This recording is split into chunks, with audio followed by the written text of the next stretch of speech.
o patrão deixou o velho namoro e foi pra rua esparecer, buscar uma solução dos problemas que ela tinha. Eu giro na cidade quando decidi me ver, bateu no meu portão com lágrimas no rosto. Quase que eu sinto gosto quando eu lembro dela assim, me abraçou apertado, num gesto desesperado. Saudade mútua, ela se entregou pra mim e disse que não tá bem. Fez o meu olho brilhar dizendo que tá foda em casa, que os problemas são demais, capaz de se jogar no mundo sem noção nenhuma do que pensa ou faz.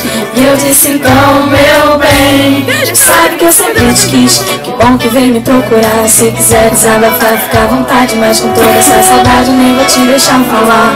Mulher, tu sabe que eu vou te dizer, seus problemas a gente tem que resolver, mas deixa pra amanhã, deixa pra amanhã, porque hoje eu vou te fazer. Mulher, sabe que eu vou te dizer, seus problemas a gente tem que resolver, mas deixa pra amanhã, deixa pra amanhã, porque hoje eu vou te fazer.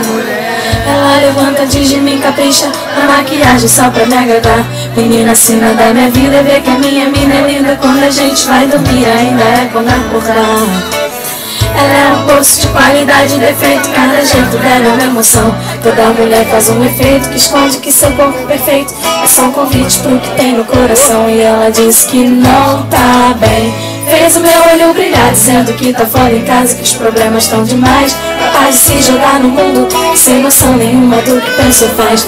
E eu disse então, meu bem, sabe que eu sempre te quis, que bom que vem me procurar. Se quiser desabafar, fica à vontade, mas com toda essa saudade nem vou te deixar falar.